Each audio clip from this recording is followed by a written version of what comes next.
Hey everybody, welcome on board. Really special interview tonight, and I feel very, very privileged to have Amelia with me. Amelia's got an amazing story of facing a whole heap of challenges where, number one, she's probably tried to give up a number of times.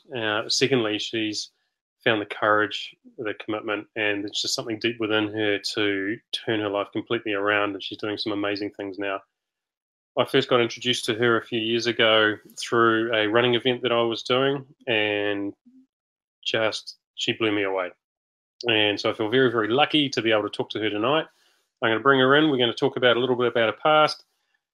Then we're going to touch on the issues that she faced in and around drug addiction, around trying to commit suicide, around the impacts that that's had with her family, and then that defining moment, or those defining moments that have helped her turn things around, and then what she's up to now, and some of those strategies that she's got in place to keep things going. So without further ado, I'm going to bring Amelia in, and we'll get things underway. So, hey Amelia, again, I really, really appreciate you taking the time to talk to us tonight. It's a big topic. It's a chunky topic, and for anyone, this is dealing with some sensitive subjects. So if there are anyone that needs help, there is a whole bunch of numbers, a whole different bunch of websites at the bottom of the post. So please, if anything comes up, reach out, call somebody, and get some help. But let's kick things off, and we'll kick it off nice and simple. So tell us a little bit about you're not a New Zealand native. So No. tell us around your upbringing and what brought you here to New Zealand. Well, I'm Canadian. I lived there until I was 19. My stepdad is from New Zealand, so him and my mom came over with my siblings, and I have a very close relationship with my mom, so I decided that I couldn't be on the other side of the world. So I followed them. Right. And so did you have much of a support network with friends and things like that back in Canada? I did, but I was still a kid, really. So I had those relationships that I'd had all through high school and that kind of stuff, but we'd kind of drifted apart at that point. So I had people that I worked with and that kind of stuff, but not super, super close, really. And what were you like over there in Canada? Were you having sort of challenges around depression or anxiety or anything like that at the younger ages before you came over, or was it something that sort of developed later on? With my illness, which is borderline personality disorder, and we can get more into that after. It develops more so in the late teens and early 20s, usually. It's not an illness that you generally have as a child. It can happen from trauma or some sort of traumatic event.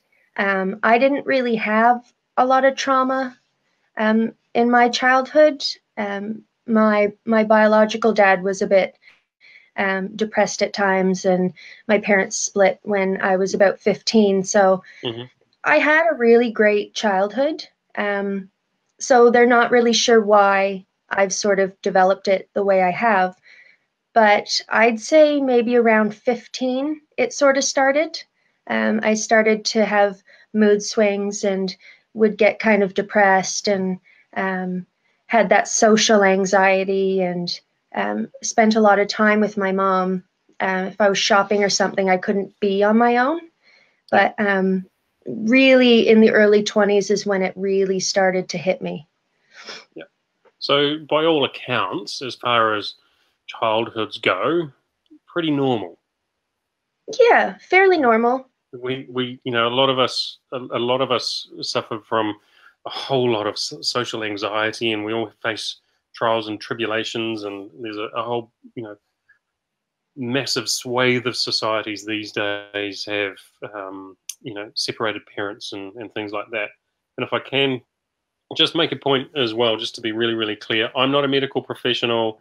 This isn't a session where we are digging deep into things and explaining the medical reasons behind it and giving people advice in regards to how to do that. So this is two people having a discussion around somebody's journey in life. So yeah. There may be some inaccuracies. There's going to be some opinion, and we're just going to roll with it. So feel free to ask some questions as well in the comments, and we will be able to, hopefully, as we roll on. And please also give your support as well, because I'm sure this is a difficult thing for Amelia to go through. So those little bits of shows of support. I know Debbie's on and she says hi, and things like that. So feel free to say hi. Feel free to show some support. Feel free to share this as well so that we can reach out and help some more people. Yeah, lots definitely. of people giving love and lots of reactions. Yeah, so moving to New Zealand. So the initial part of moving to New Zealand is that whole, wow, this is quite exciting. Is it a bit nerve-wracking as well? You're not at school, so you have to develop new relationships and friendships. And how did that go? Yeah, it was really exciting. I had just gotten married to my first husband, like 4 days before we moved over here. So yeah, it was very exciting. It was very new. Everything kind of happened all at once. Once you kind of get here and reality sets in, that was when it kind of got a little tougher. I didn't have any friends. I just had my mom and dad and my little brother and my little sister, and then my husband at the time. So it was very lonely at times until I had to really learn how to make new friends. And that's tough as a young adult. Yeah. I'm saying very, very proud. Hi, Mom. By the way. Yeah. And then, baby one. Baby one. Yeah. Comes along. She came along about a year into our marriage and a year being here. She was a blessing. She's amazing. But she was a bit of a tough baby. She cried a lot. So as a first-time mom, and there wasn't a lot of friend support. My mom was just amazing. My mom and my dad, they would come and they would stay, and so I had that support. But I really struggled, and that's when the doctors thought I might have postnatal depression. So that was tough. But she was beautiful, and at times I was so excited to be a mom, but then other times I just didn't have any idea what I was doing and just felt so depressed and alone. Yeah. So when you're feeling like that, and I think this is something that, those that experience it know what it's like. Those that don't, I think, struggle to appreciate just how dark it can be. So postnatal depression is, what they thought it was. What did it feel like for you? So was it like waking up in the mornings and going, I can't deal with this, or was it when the crying started? This is just too much. Or was it just a dark, deep pit of despair? What did it feel like? It was really, really dark. I didn't want to get out of bed in the morning. I started to not want to have really anything to do with the baby. I can remember my mom coming over and saying, "You need to hold your baby." And I said, "No, I don't want to. You hold her." Crying all night, and I wasn't getting any sleep. And I'm fully aware that these are normal feelings, the overwhelming and the baby blues and that kind of stuff. I'm very aware that a lot of new moms feel that.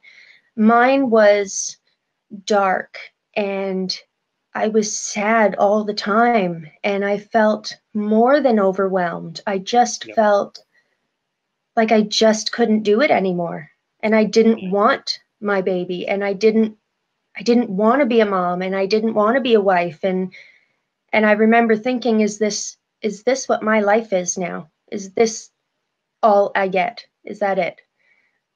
So it was tough. And then of course, her dad and I, we split when she was 6 months old. So it kept spiraling downwards instead of getting better.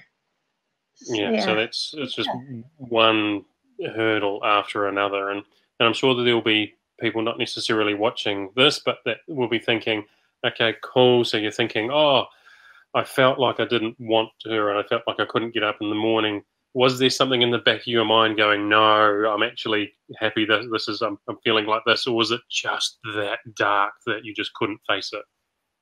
I couldn't face it. I think, again, my mom and my dad were the driving force behind me getting better.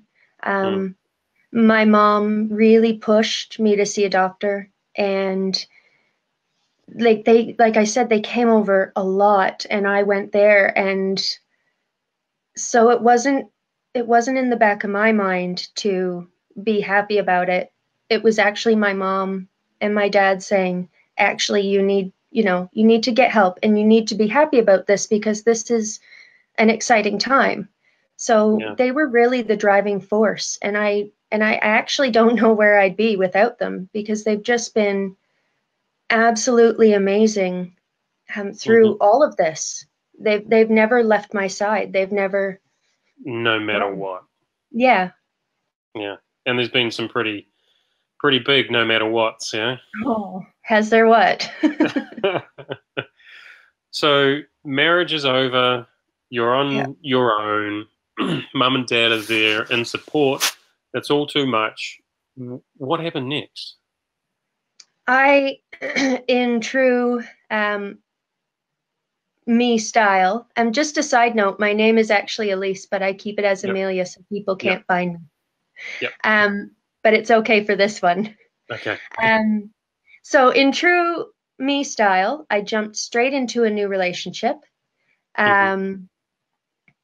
Decided that's what I wanted, moved straight in with the next one, and tried to start my life over again there.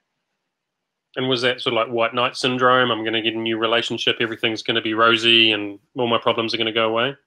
Yep. It really was. It's that whole grass is greener. Everything's going to be fine and roses, and it's this will be my life, and this is going to work. Yep.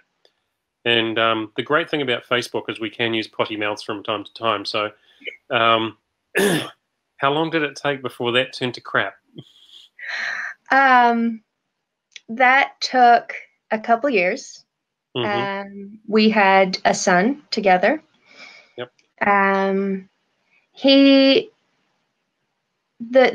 We didn't get married. I feel incredibly bad, but I left him a week before the wedding and decided that's not what I wanted. And he was a great man. He really was. We just weren't suited. We fought a lot, and I take a lot of responsibility for that, because at this point I'd been on and off medication for my BPD. I'd been back and forth to therapists and psychiatrists and didn't really see anything through, so I wasn't getting better. And the medication I was taking wasn't working. And instead of going back and trying something else, I would just stop taking it, which is, again, fairly common, but not good for me. Yep.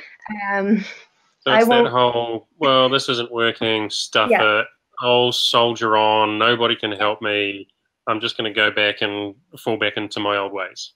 Yeah. And through it all, I've always thought, my mom did it. My mom raised 4 of us. My biological dad was a truck driver, so he was away a lot. And so I thought, why can't I do it? She did it. Why can't I do it? So I just figured I should be able to do it. But I couldn't. And we had the son, and he would have been just on a year, I think. It's quite a while ago, so it's and you know, a lot of stuff has happened to wreck my brain a little bit. So it's hard to remember exactly, but I think it was about a year when we split. And again, it was just up and down, depression, and then I would be happy for a while, and then didn't want to get out of bed. While I was with him, I attempted suicide for the first time. It was just a roller coaster. It must have been horrendous for him and his family. It really must have been, because it was just, I was a mess. I was a hot mess, what I was. So backing the truck up just a little bit, because that's quite a significant little piece there of you trying to commit suicide while you were still with him before before the wedding date, which never happened, and everything like that. So there must have been some massive stuff going on up there that sent you into yet another downward spiral. I mean, and again, very sensitive subject. If anybody wants to look at those numbers, ask for help. But I want to ask you this question, and the reason I want to ask this, I used to be in the police, and I, back in the day, before I started actually dealing with these sorts of things myself and having conversations with people about suicide and mental health issues and things like that, I had probably a very, very common attitude towards suicide. And I think it was amplified by my years in the police, where I would look at people that attempted suicide or committed suicide, and I went, "You selfish bastards." And it's not meaning to be cruel to you. It's just the attitude that is out there. People look at people that want to commit suicide and they think, how selfish. How can they do that to everyone around them? And it wasn't until I started, dealing with these things and talking with people about these sorts of things, where you realize that, and please, help me out here as well, that you actually think that you're doing everyone around you a favor, because who would want you in their life? That's very true. And just a note for everyone out there. I smile and make light of this because if I don't, it's really hard for me. But it's not anything to make light of, definitely. And I'm not trying to diminish anybody's feelings or anything like that. This is my opinions about my feelings and my stories, and how we cope. Yeah, it is a coping thing for me. So so it's okay to laugh about this because it's you. Yeah. Okay. All right. And if we can bring education through humor, and if it's dark and it's dark and you want to laugh about it, let's laugh about it, because this is you and me, and people take out of it what they want. But that's really important. I think that this is real, and if there's humor, well, so be it, right? Because that's how we deal with it. Okay. So you have our permission. Don't feel bad about laughing. All right. Yeah. So it was dark, and it's very common for people to think that it's selfish, and I guess in a way it kind of is, because you're taking yourself away from any pain and darkness and hurt that you're feeling. So in that sense, I guess it is. And you do feel like people will be better off without me. I remember thinking my kids deserve so much more than this, and my family deserves so much more than this, and they would be much better off if I wasn't here. Without the burden of me dragging them down and all the shit that they have to deal with picking up after me. And exactly. Yeah. So I mean, it's tough, and the way my mind works is I will take a small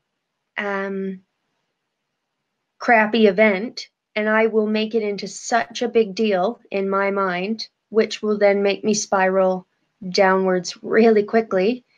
So at that time, the guy and I were having trouble, and I just spiraled really quickly. I had 2 kids; they were very young, and I just couldn't cope. And so I figured, can you remember they what would the all be trigger better. event was? I can't. I don't think it was one event. I think it was more we were just fighting all the time. Yep. And I thought, this is not good. And I figured we weren't suited and this wasn't my life. And then my brain just starts working into, you'll be better if you're not here. Everybody else will be better if you're not here. You won't feel any pain anymore because you just hurt. Yeah. And was this a planned attempt, or was it a knee-jerk and an emotional state? It was planned. I planned all 3 of my attempts. Yeah. So what were you going to do? And again, this might be hard to talk about, and so you don't have to. No, that's okay. I figure the more I can talk about things, then somebody might take something and it might help somebody. So that's all I hope. Yeah. So I had some antipsychotic tablets, and I took a bunch of those. I think I took like 12. Not enough to kill myself, but I didn't know anything about them, so I thought it was. I had written letters to my kids and to my partner at the time, and yeah, just laid down, and all it did was make me sleepy, but still, I had planned it. I had planned not to wake up. And that's... So did anybody realize, or did you come out of it and go, oh, shit, that didn't work. Maybe I better give this thing called life a crack? My partner at the time realized and bundled me up into the car, and off we went to the medical center. And the doctor said, you're fine. You're not in any immediate danger. Did my blood pressure and things, and everything was good, and so sent me home to sleep it off. And that's what I did. And then I got some more help at that point, went back to my GP and got some different medication. Wow. And so then I suppose we can fast forward. Wedding day was looming, left, another horrific situation to go through.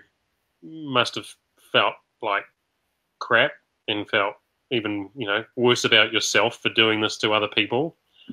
What happened after that? I felt terrible. It was probably awful for him. And I just felt absolutely awful that I had left, but it just wasn't going to work out. So by this point, I was pretty low, and he kept our son because he had a very close relationship with his parents. So they kept our boy, and my oldest daughter, who was living with me at the time, she went back to her dad's, and so she went to live there, which then made it worse because I'm a mother and I should be able to take care of my own kids, and I couldn't. So that was tough. Whew. So I can't even fathom. I can't even fathom not the doing it, but the how it must have made you feel. So then you meet somebody else, or when did the drugs start coming in here? I met somebody else again in true me style, jumped straight into another relationship, moved in very quickly. We got pregnant really quickly. We got engaged really quickly. I thought it was my forever, but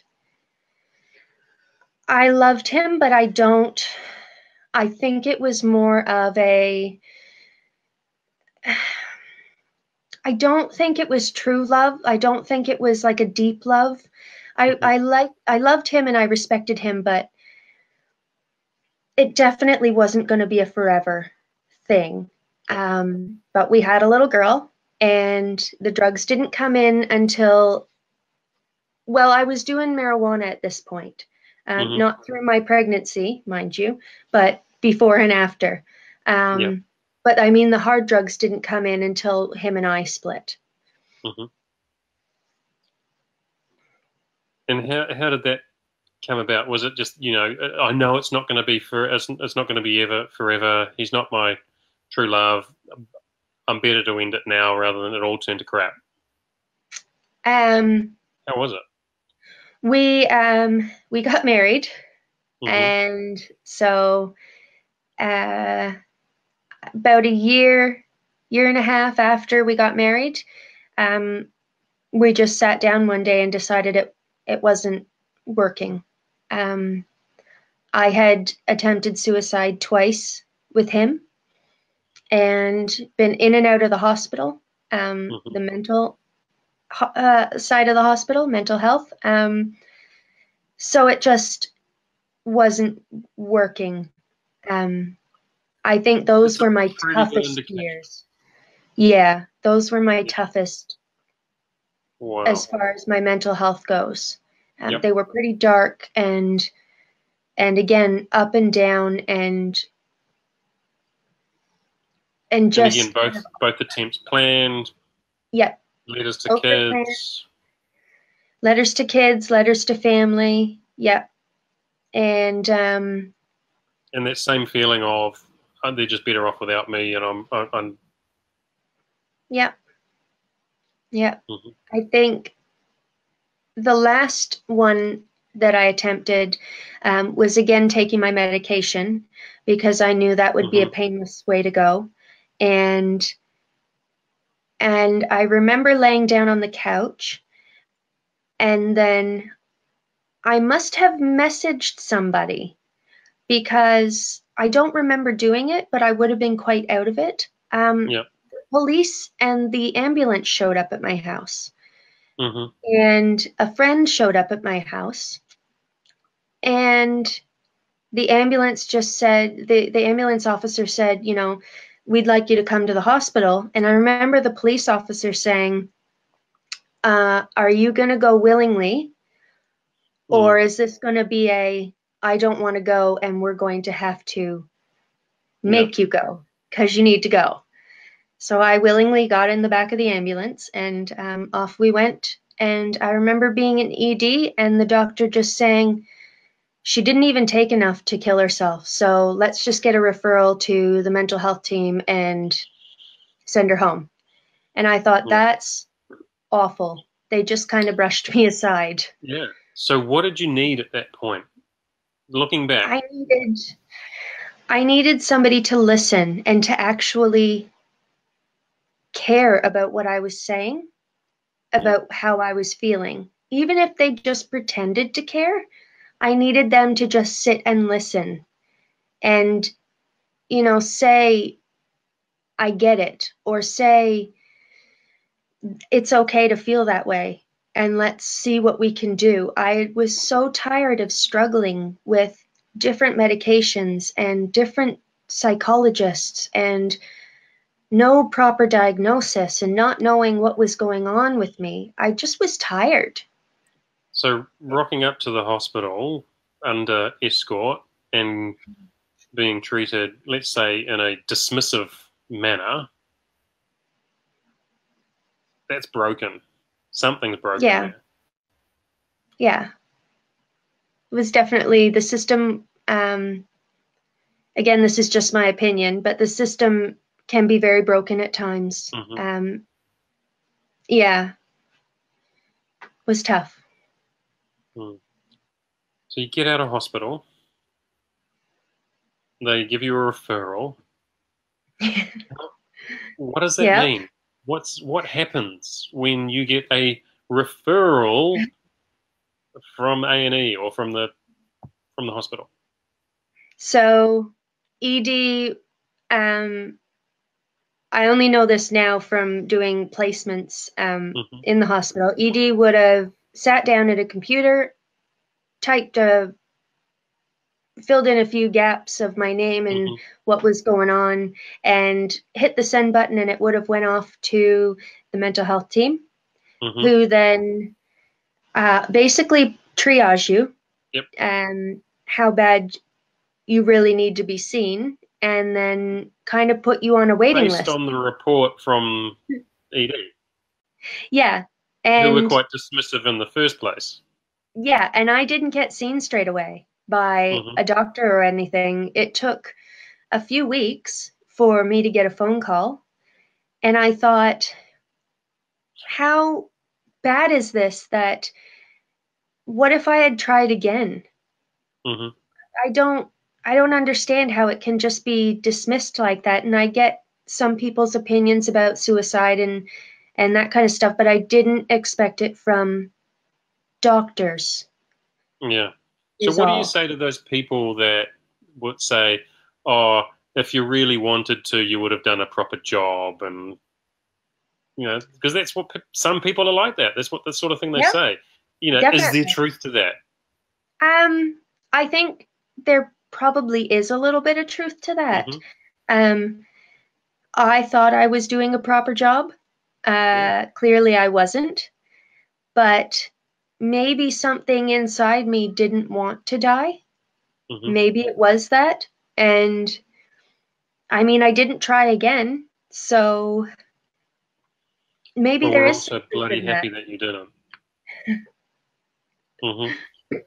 So then along come the drugs. So you're out. You haven't been seen. Then you get seen, but life's still pretty shit. Yeah. And you're smoking dope. How the hell did meth come into this whole situation? Hubby and I had split. I was on my own, and I had some friends that were not really my friends. And she was doing it, one of my friends, and she said, "Do you want to try it?" And I was like, "No, I don't know how I'll react." And she said, "Just have a little tiny bit and you should be fine." Yeah. Don't ever even try a little tiny bit. Not ever. There is no such thing. No. As a taste. Because it felt so damn good. It really did. That I was moment a of single mom. Yeah, I was a single mom. I was tired all the time. It made me feel more awake. I didn't feel as many awful feelings as I was used to feeling. I didn't feel depressed. I felt great. Like it was so good while I was high. And so then I just kept doing it. Yeah. So the only way to feel good was when you were off your head. Yes. Which turned out to be a lot of the time because I didn't want to feel sad anymore. And it made me feel good. So I ended up being high most of the time. My daughter was in daycare. I never did it around her. I never did it inside my house. So I was very aware about her exposure to it. It was never when she was at home. So I would do it all day while she was at daycare. She would get home and I would get somebody to come watch her so I could go and get high. Yeah, it was all the time. How accessible is it? How really easy is it to get? Oh, it's so easy. You just have to know the right people. Like I worked with this girl for like 3 years and I had no idea she was doing it. And then the closer we got, the more she would open up. And I was super against it. you know, told her we couldn't be friends unless she got clean and all that stuff, and then kind of got sucked in. But again, it was my choice. You know, there was peer pressure and that kind of stuff, but it was all my choice. I can't put the blame on anybody else. But it's so easy to find. If you really want to, you can. But again, that one tiny little taste. Yeah. You know, people joke about it in sales and things like that around, you know, just give them a taste of the crack pipe and then, you know, they're hooked. And that's it. Bad. It is. It is that bad. So, look, I don't want to go too far down this track, because we get it, we hear it, we see it all the time, and we see some of the horror stories, the absolute horror stories of what it can end up. Oh yeah, like. Definitely. But how long before getting involved in the High 50 challenge? How long had this been going on, or had you cleaned yourself up before then? I hadn't cleaned myself up before then. Here comes the bad humor. Were you high when you started the race? No, I just didn't do it that might day. Have got you through faster. You know, it might have. It really might have, because holy poor Tim. Yeah. That was a long day for him and Richard. Like holy jumping. Yep. So, so how long had you been on it? I had been on it about a year before then. And and to the point where you were a serious heavy user. Yeah. Serious heavy user. And then, so you hear about this High 50 challenge, right? And for those of you that don't know, the High 50 challenge is an event that Malcolm Law dreamed up, the chief nutter that a lot of us call him, where he ran 50 marathons and climbed 50 peaks in 50 consecutive days to raise some money for the Mental Health Foundation, and ended up raising a ridiculously amazing amount of money. And so I was one of them, at least Amelia was another, and we just wanted to do it to help make a little bit of a difference. But for you, it was there was a little sting at the end of the race, apparently. Yeah, it was a deeply personal reason that I got involved. And I was quite vocal with Malcolm in the week leading up. I didn't think I could do it, and my anxiety gets the better of me a lot of times, and I pull out of commitments all the time. And so he got me there to the start line, but I think it was maybe 8Ks till the end. And this is of, how far was it on the day? It was like 40, was it 46 or something? I can't remember, but it was 46 Ks. How much training had you done, by the way? 2 hours. 2 hours of training to do an ultra marathon, you can say. An ultra marathon. And why only 2 hours? Share that. Because I honestly was too busy getting high, and I didn't plan on being on the start line. I actually planned another suicide attempt just before the run. So I definitely did not plan to be there. Yeah. So I didn't bother training because I wasn't going to do it. Tell us about the day. For me, this is the incredibly amazing bit of satisfaction listening to this part of the story, because you thought you were going through sheer hell when you weren't taking drugs. What was the day like? Oh, the day was amazing and awful. I remember being at the start line waiting for Malcolm, and him and Sally turned up, and he was saying hello to people, and he turned to me and he said, "Hi, Elise." And I remember turning to my mom and saying, oh my God, he knows who I am. Like that was just something for me. So off we go, and it was going fine, and I was keeping up with the pack, and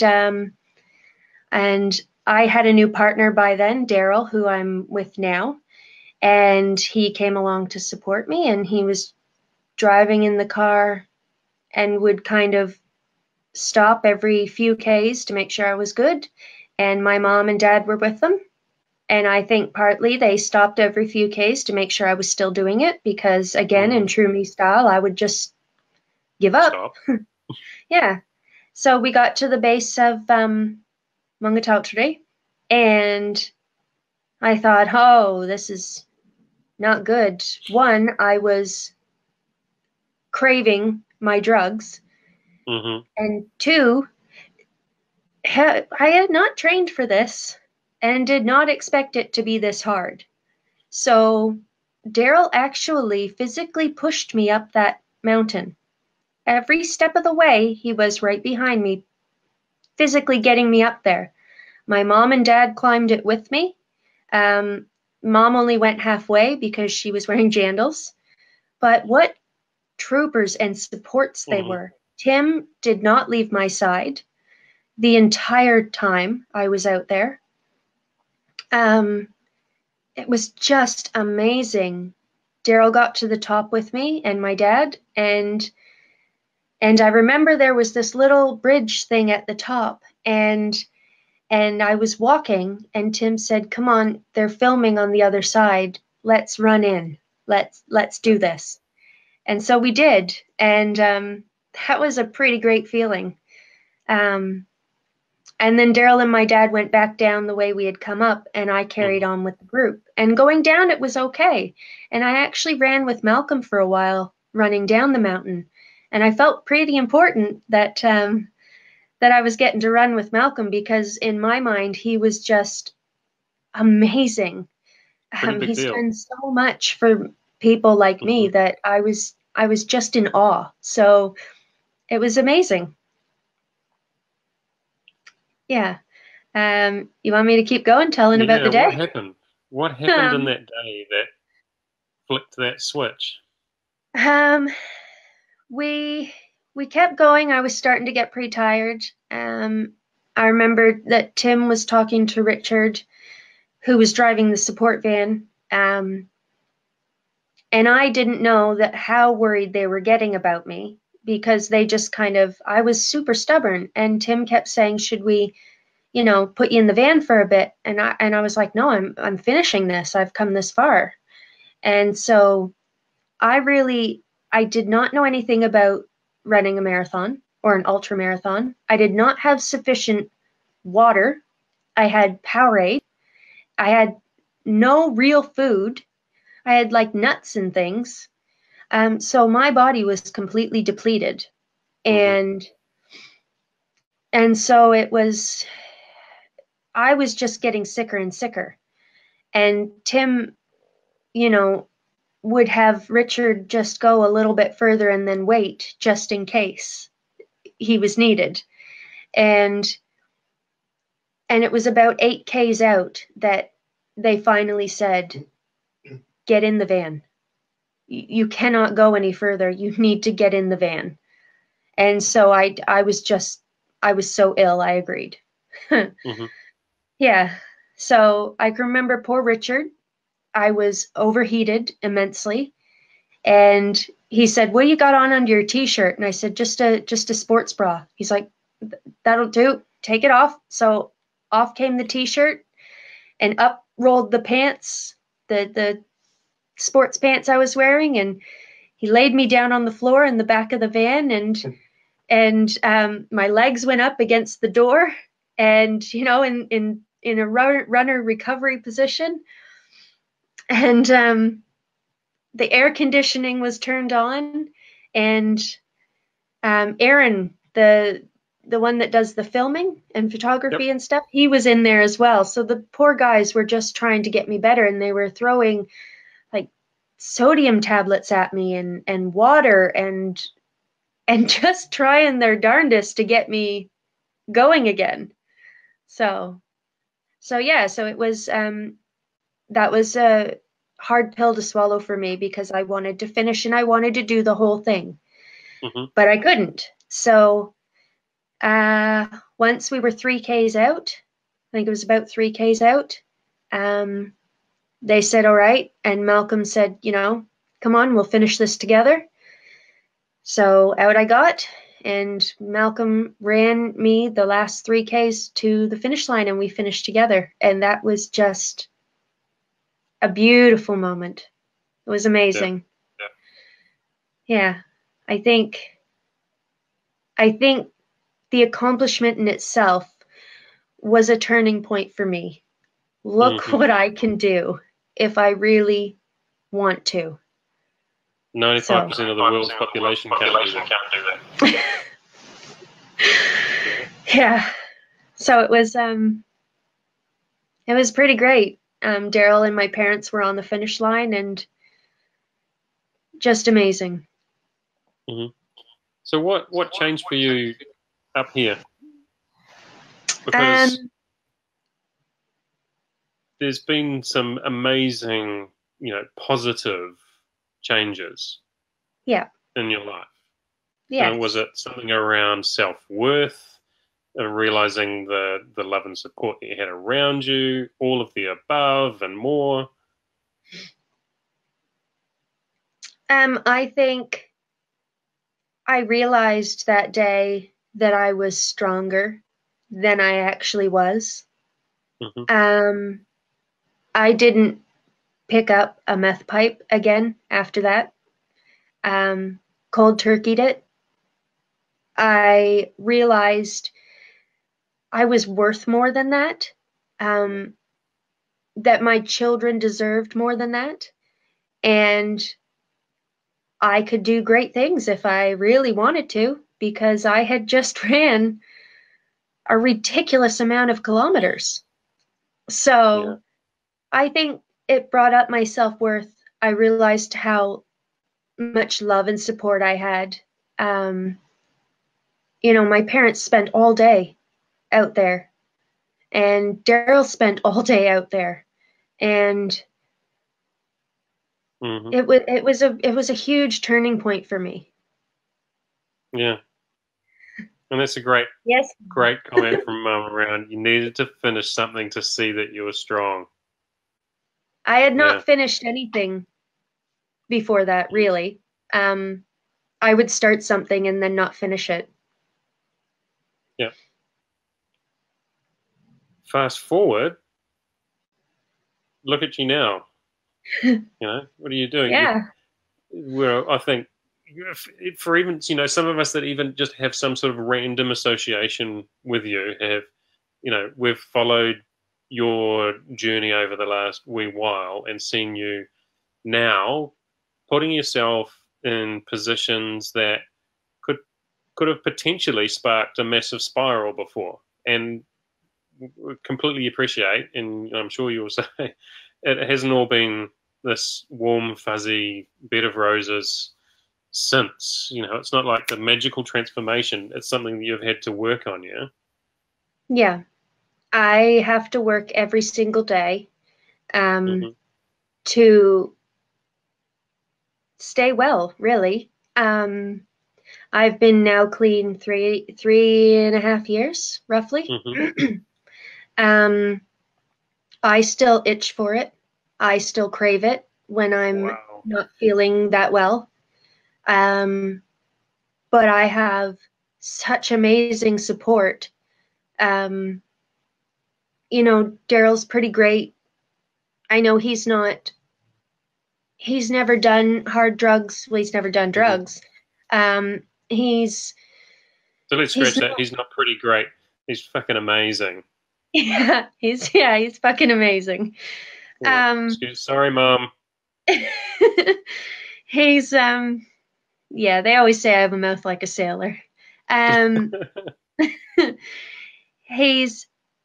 He sits and he listens when I'm saying, you know, I'm itching for it. But he keeps me clean. Yeah. Well, I mean, I keep myself clean, but he's a big part of that, and the kids are a big part of that. And I have some very lovely friends that I can message, and say, Richard is one of them. Richard and Heather, I've grown very close to them, and they're like family. And I can message them at any time and say, look, I'm itching. So, or I'm, feeling down. It's been rough, hard. So this, for me, is, again, potty mouth like a sailor. I've got one too. Scary as fuck, right? Yeah. I honestly was thinking at this point we'd be talking about, I need to work on my mental health every day, and I have my ups and I have my downs.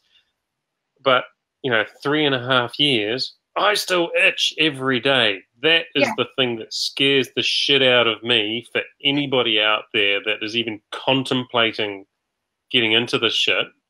Yeah. You'd attempted suicide 3 times. You're having mental health issues. You're incredibly depressed before you even picked that shit up. Yeah. And the thing that sucks the life out of you still today is that itch. Yeah. I mean, I still have the mental health issues, and I have to work every day on that as well. But the hardest part is the itch, really. Yeah. Yeah. But I don't. No. But I don't pick it up. Yeah.